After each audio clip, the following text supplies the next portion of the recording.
Hello everybody all over the world! Welcome, I'm HiGPS and this is a vlog that I'm going to do for you. There's not going to be any videos until I'm done with exams. That will be the 12th of June, and I will see what my summer plans are. I kind of have some ideas hanging in the air, so I'm not entirely sure. The schedule isn't clear yet, but I'll just make this video because I wanted to share my opinions on the future of competitive TF2. A thread has emerged in the courtesy of Salamancer and I think Eckstein. They went to the Valve offices, or at least they did a talk with Team Fortress 2 team and talked about the future of Team Fortress 2. The link to that thread is below, so you can check that out if you want. I'm not going to be like saying what they say in it. I'm just going to say what they say in it and comment on it, because that's what we YouTubers do. Yeah, right. So basically they were in there and talked about the future and stuff like that. So basically it confirms what I have been saying for years, even though what I've been saying I don't think have necessarily been caught on video or something. Maybe it's been like in a cast, side note, or pre-game talk before a game in a lobby. It's definitely been streamed, but I'm not sure if it's been recorded or uploaded. But here's the thing. I think 6 versus 6 is the wrong format for Team Fortress 2. Because Team Fortress 2 is designed for 12 versus 12, and 6 versus 6 is half of that. So if you take any sport, you know, and you remove half of the players on the field, the game will play very differently, and it will greatly favor some strategies over others. So 6 versus 6 is very, very scout and soldier friendly because there's nothing shutting down the classes. I mean, if you had to play a 5 CP map, 1 versus 1, what class would you pick? You just pick Scout, because Scout 1 versus 1 on a large map beats everything. I mean, you can go Engineer. Yeah, you won't lose, but you won't win either. It's a stalemate, you know, because Engineers are hard counter to... Well, Sentries are hard counter to Scouts, because, you know, Scouts run fast and Sentries can't move. So, 6 versus 6, I think is like the bad format, because 6 versus 6 is very predictable, and that's basically what Robin said too. That's like the reason he doesn't watch 6 vs 6 or competitive Team Fortress 2 anymore, because it's very predictable. Here's how every single team 6 versus 6 match works out. Everybody plays the following classes all the time. I'll make the exceptions later. Everybody plays 2 scouts, 2 soldiers, 1 demo, 1 medic. Why does everybody play this? Because it's been around for long enough to know that this is the most potent combo. First of all, there's nothing shutting down the scouts and the soldiers' movement, so they can just run over and go wherever they want. The only thing that really can stop a scout and a soldier from moving where they want to is a pyro, heavy, and a sentry. Those are not present in 6 versus 6. So that's why you don't see that. You do see, however, on last holds, when they're bringing out the last defense for a push, they either bring out an engineer or a heavy, or both. So you see heavies and engineers on defense on the last point. You sometimes see a heavy on attack on the last point, and that's pretty much all you see heavy. You see heavy on the last point of each team, pretty much. And then if it's a stalemate situation, one guy might go spy or sniper and get the medic pick, and then maybe use the sniper later, but they don't use it reliably. Everybody, like, sniper is an off class. Everybody plays either scout, soldier, demo, or medic. It's like, that's it. So, you know, you don't really have anything of area denial in the game, and because you have no area denial, scouts and soldiers just do whatever they want, and, you know, nothing can stop a soldier if he has actually landed on top of the medic. The medic will die every time.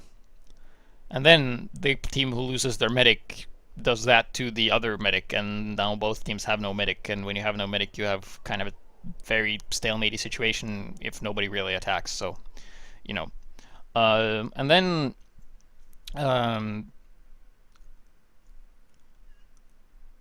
yeah, I'm just reading right now. It says like there are no sick new strats in Team Fortress 2, and the reason, because like especially in 6s, and the reason for that is because they banned all the unlocks.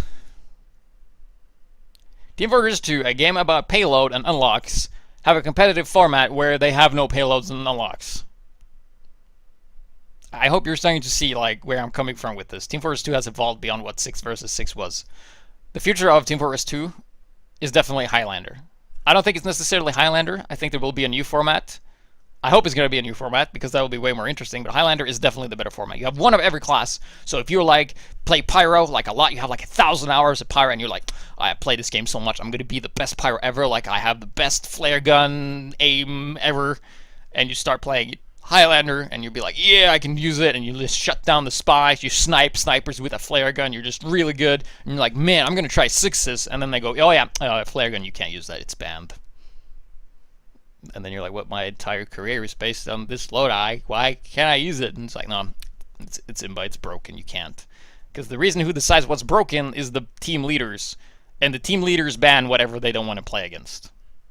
So that's kind of the issue there. You have this elite group deciding over everybody else.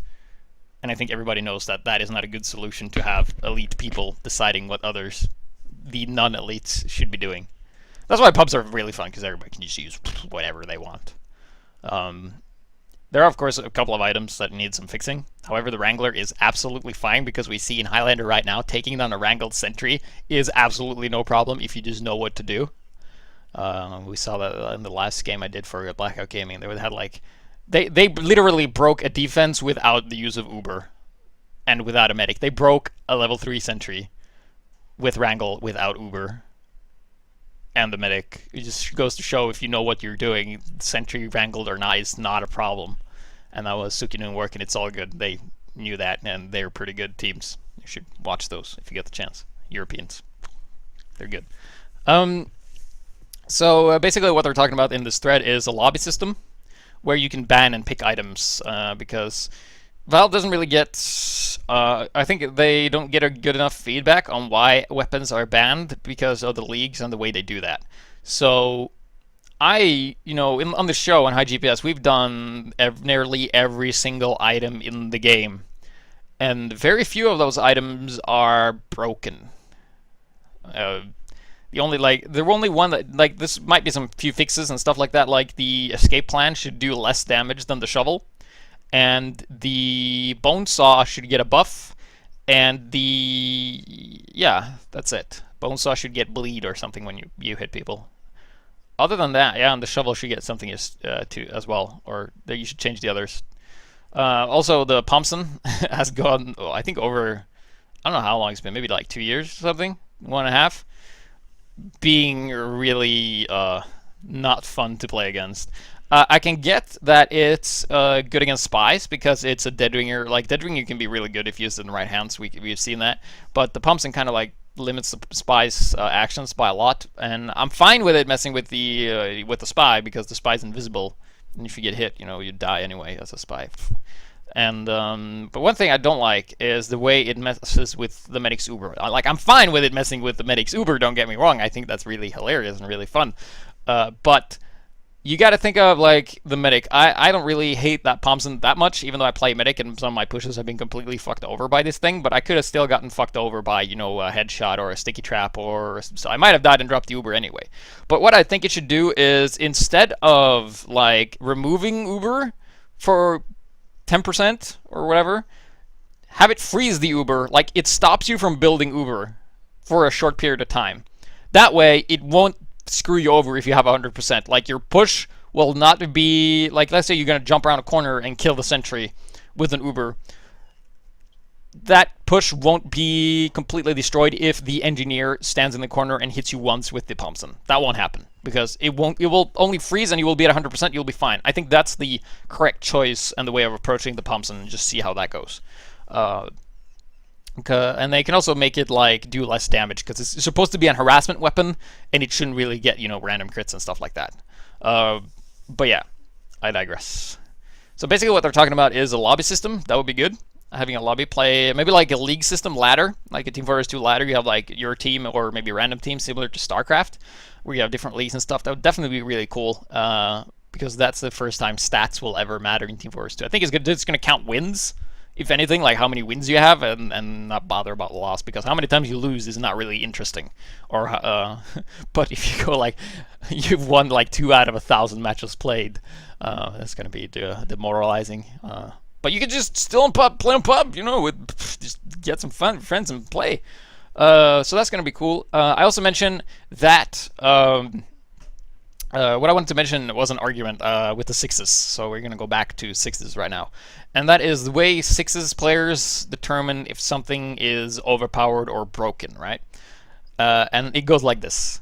Imagine you have a sixes community that only plays vanilla. They use absolutely no unlocks whatsoever.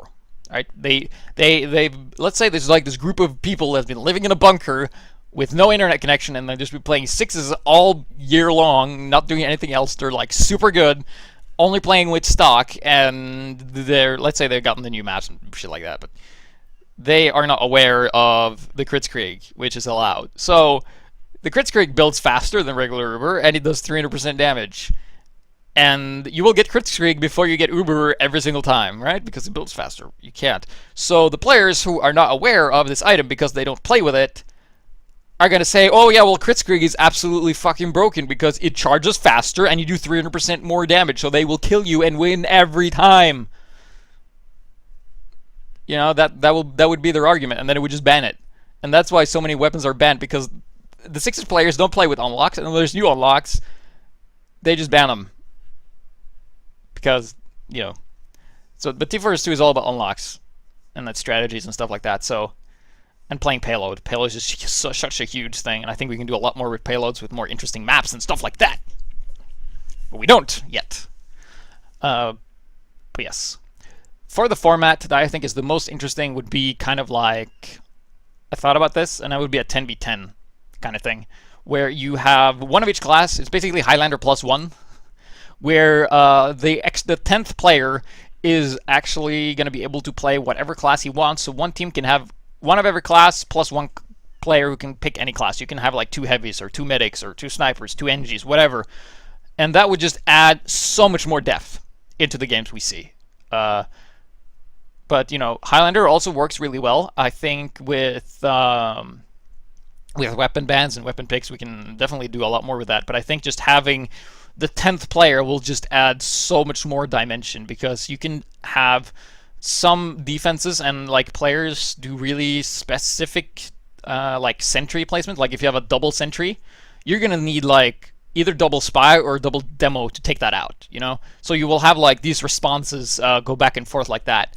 And if you like have 2 engineers or like this like a wild card player, your team will always have a level 3 teleporter, and that just means you will get to the front faster, which means we will see more action, and there will be less downtime, which means hopefully less stalemates is what I'm hoping for, because what we want to see in the game is less stalemates, because stalemates are boring. It's just people waiting and eventually dying after some period of time. So anything you can have that breaks stalemates and just keep the game even going back and forth. Like a back and forth game is more interesting than a roll. You know, we can all agree on that.